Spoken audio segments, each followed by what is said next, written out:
Il m'a souri comme si tout était parfait. La fumée du barbecue, les rires, les photos de famille.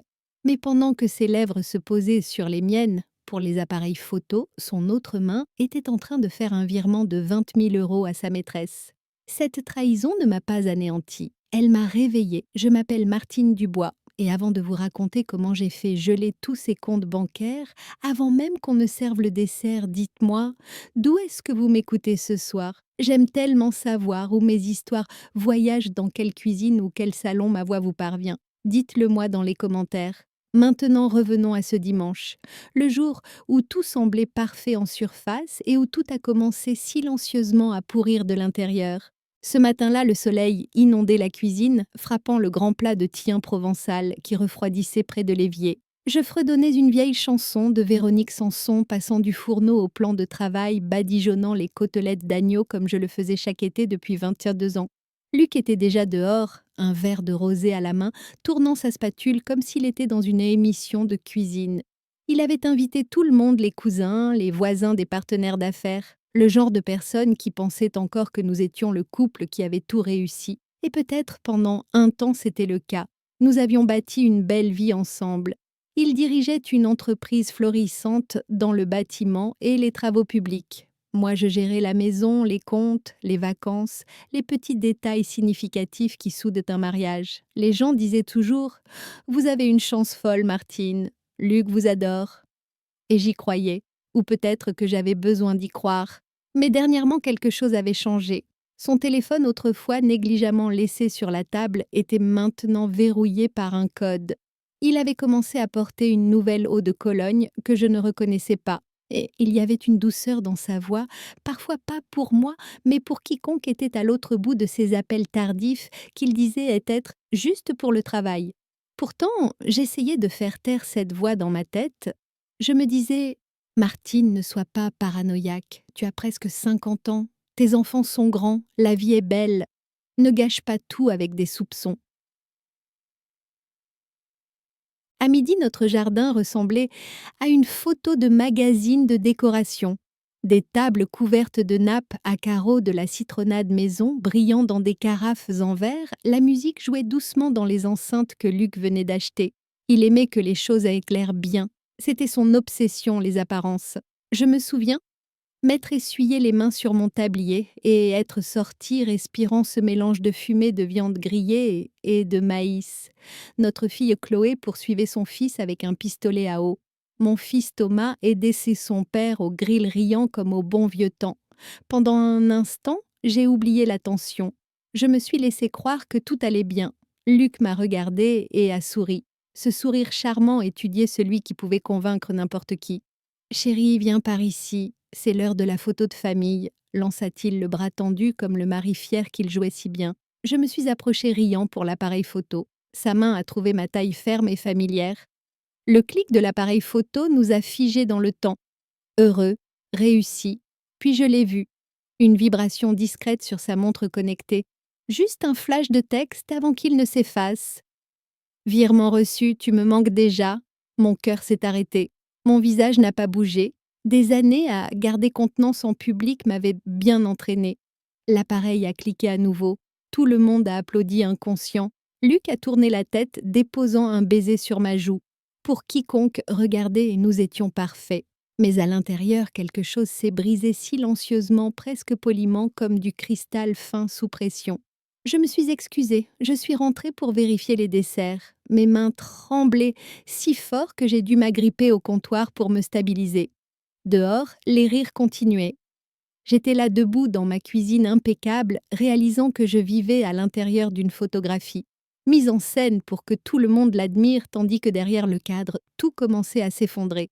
C'était le dernier dimanche parfait que nous ayons jamais eu. Si vous demandiez qui était Luc Fournier, on vous aurait dit que c'était l'homme que toutes les femmes désiraient et l'homme que tous les hommes voulaient être. Beau confiant, beau parleur, un pilier, un leader. Sauf d'une manière ou d'une autre pour la femme juste à côté de lui. Pendant des années, j'ai porté cette image comme un bijou. « Martine, vous avez une chance folle », me disait-on. « Cet homme vous vénère. » Je souriais, je remerciais, et je prétendais que c'était vrai. Mais dernièrement, j'avais l'impression d'être un accessoire dans la performance de quelqu'un d'autre. Après la photo du barbecue, j'ai passé le reste de l'après-midi dans un brouillard étrange. J'entendais ma propre voix vive et joyeuse, mais elle ne me ressemblait pas. C'était comme regarder quelqu'un d'autre porter ma peau.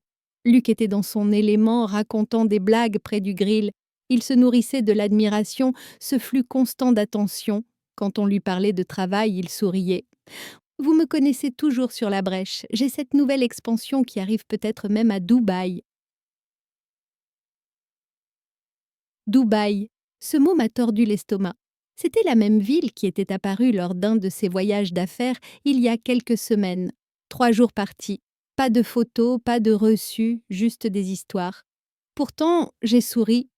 J'ai fait semblant. La vérité, c'est que le déni est une drogue puissante. On apprend à se convaincre que l'amour, c'est la patience, que le silence, c'est la paix. Mais quand j'ai vu ce message sur sa montre, virement reçu, tu me manques déjà. Quelque chose en moi s'est fissuré. Après le dessert, je l'ai vu, parlant doucement au téléphone. Son ton était doux, trop doux. Il avait l'air heureux d'une manière que je n'avais pas vue depuis des mois. J'étais cachée par les rideaux. Je ne pouvais pas entendre les mots, mais je n'en avais pas besoin. Son sourire disait tout. Quand il a raccroché, il est retourné voir les invités.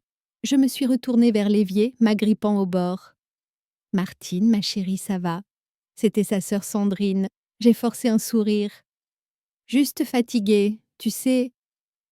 Elle a gloussé. Vous et Luc, toujours l'équipe de rêve. 20 ans et quelques. Vous donnez l'impression que c'est facile. Facile. J'ai eu envie de rire. Plus tard, ce soir-là, j'ai regardé Luc assis sur le canapé, faisant défiler son téléphone souriant faiblement. J'ai dit « Tu as passé une bonne journée ». Il a levé les yeux. « Oui, bien sûr. Tu as été formidable, chérie. Le repas était parfait. » Il s'est penché, m'a embrassé sur le front, puis s'est retourné à son écran. J'ai étudié son visage. La même expression qu'il portait lorsqu'il mentait aux clients, lorsqu'il promettait des choses qu'il ne pouvait pas tenir.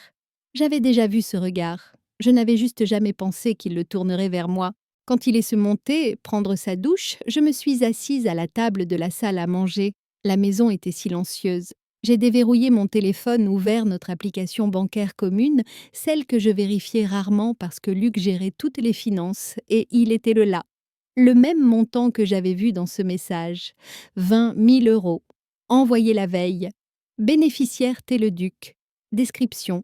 Service de consultation. J'ai regardé. Mon cœur s'est juste arrêté.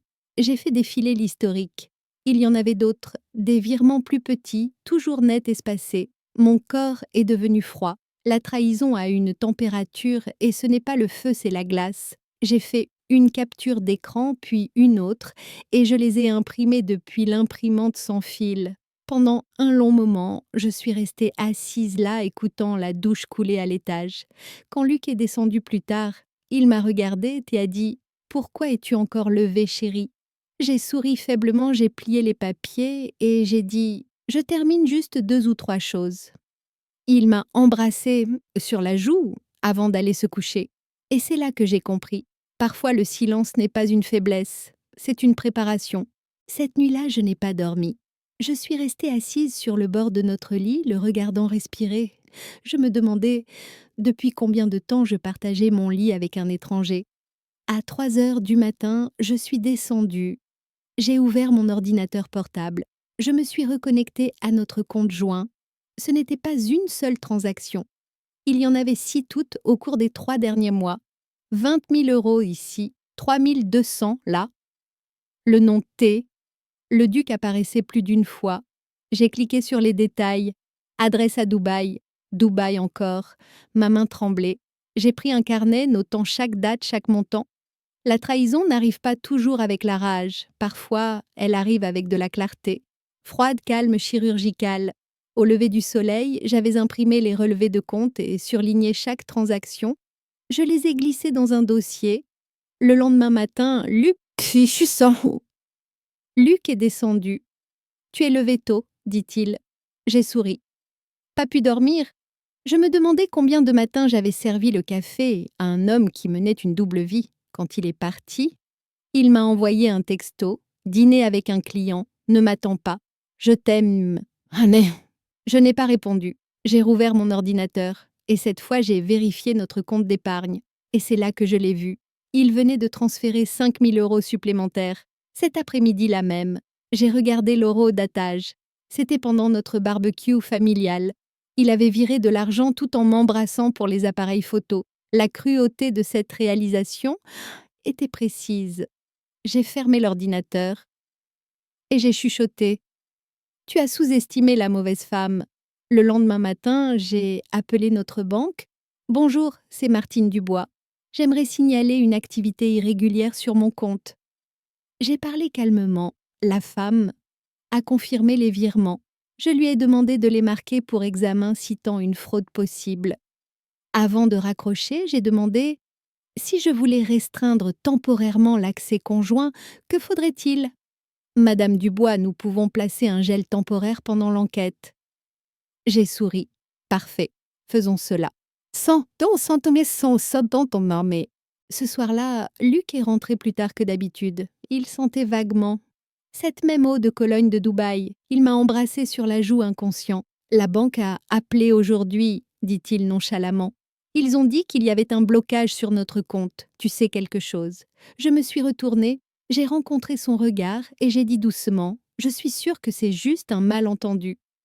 Puis j'ai souri, le même sourire qu'il utilisait pour me mentir. Le matin, j'avais un plan.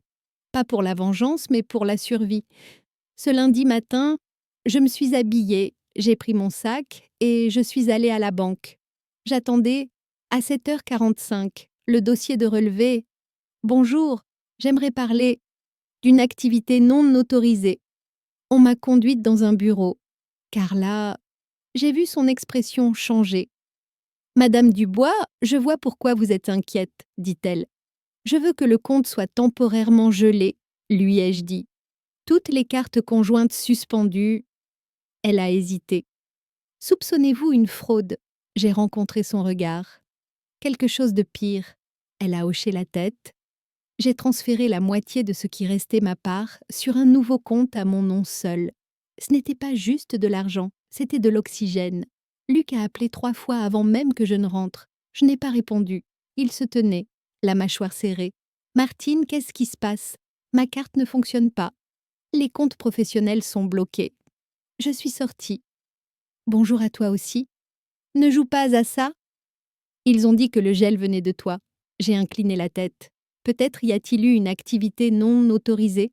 Tu devrais être plus prudent. Ah, il a cligné des yeux. J'ai eu un lent sourire. Je suis sûre qu'ils vont bientôt régler ça. Il m'a suivi. Martine, j'ai des frais professionnels et je n'ai pas levé les yeux. Alors tu aurais peut-être dû y réfléchir à 2 fois avant de virer de l'argent de notre compte pendant un barbecue. Sa voix a vacillé. Quoi? Je me suis retournée. Tu m'as entendu. Sa bouche s'est ouverte. J'ai juste souri à nouveau. Le dîner est à 19h, ai-je dit doucement. J'ai pu l'entendre. Elle sait. J'ai fermé les yeux satisfaite. Le lendemain, j'ai commencé à déplacer des fonds. Je ne gelais pas seulement de l'argent, je gelais son pouvoir sur moi. Le mercredi matin, je pouvais voir la panique. Il ne savait pas ce que je savais. Et je n'allais pas le lui dire. Parfois, le silence fait crier les coupables. Cet après-midi-là, une notification, une demande de message sur un réseau social. Vous ne me connaissez pas, mais vous devriez voir son... J'ai cliqué. Le message venait d'un homme nommé Ellie. Il avait joint des captures d'écran. Luc et une jeune femme, dans la piscine d'un hôtel des selfies sur un balcon à Dubaï, des fils de discussion remplis de cœur. Mon souffle s'est coupé. Une photo m'a glacé le sang. Luc lui embrassant le front, la main sur sa taille, comme il tenait la mienne. Le message d'Ellie continuait. Elle s'appelle Tiffany Leduc. Elle m'a dit qu'elle était célibataire. Nous étions ensemble jusqu'à ce que je découvre pour votre mari. Je pensais que vous méritiez de savoir. J'ai regardé son visage, j'ai respiré et j'ai chuchoté. D'accord, Martine, maintenant tu sais. J'ai sauvegardé chaque photo. Je les ai y ajoutées au même dossier. Luc est rentré avec des fleurs. Des fleurs de supermarché. C'est attentionné, dis-je. Il a essayé de m'enlacer. J'ai ri doucement. Tout est parfait, Luc. C'est là que j'ai compris. Il n'avait pas encore peur. Il pensait pouvoir contrôler le récit. J'ai rencontré maître Evelyne Rocher, puis un soir, Ellie m'a réécrit. Elle se vante, elle dit que Luc va bientôt vous quitter. Ils ont des plans, Dubaï dans 2 semaines. Je pensais que vous aimeriez savoir. J'ai lu la ligne un timing parfait, ai-je murmuré, car dans 2 semaines, nous organisions notre dîner de famille. Cette fois, j'allais le laisser jouer son rôle une dernière fois avant de faire tomber le rideau moi-même. 2 semaines.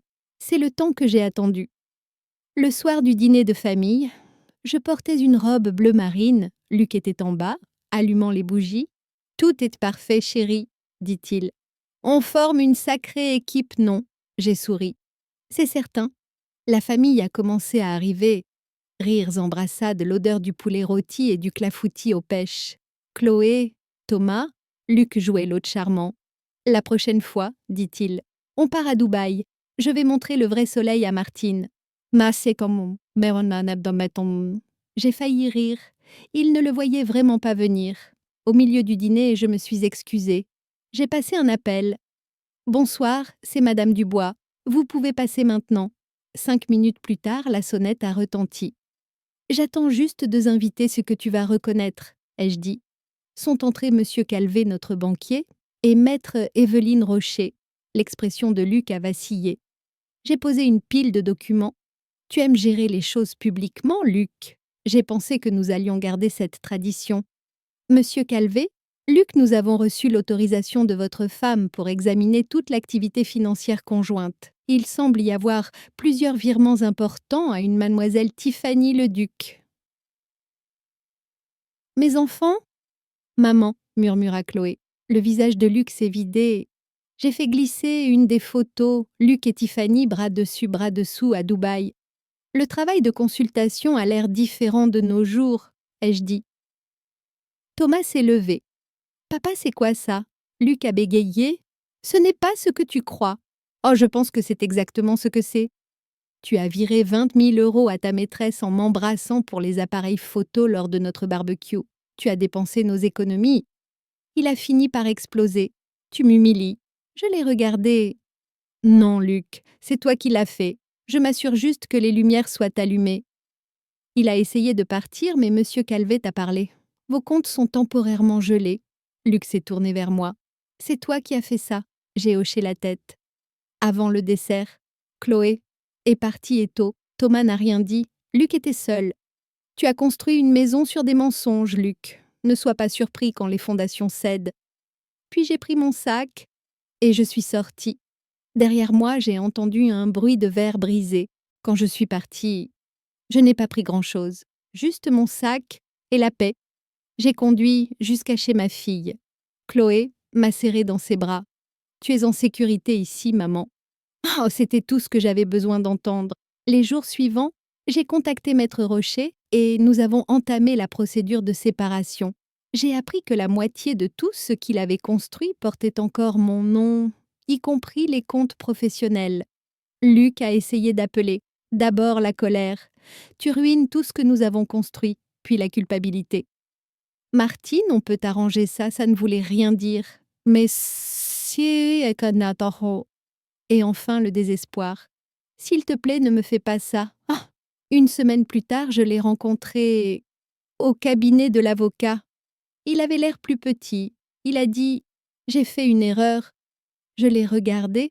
« Non, Luc, tu as fait un choix. Plus d'une fois.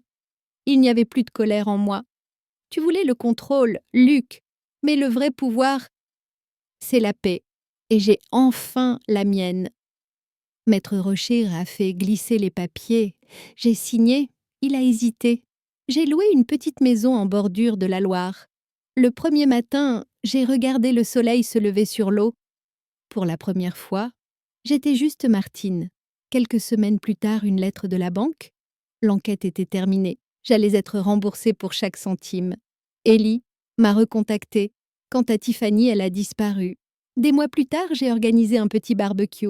Juste moi, Chloé, Thomas et les petits-enfants. L'odeur des grillades. J'ai réalisé... La trahison ne met pas fin à votre histoire. Elle ne fait que réviser qui mérite d'y rester. J'ai chuchoté. Parfois, on ne brûle pas les ponts par colère, on les brûle pour y voir plus clair. Et pour la première fois depuis des années, je me sentais libre.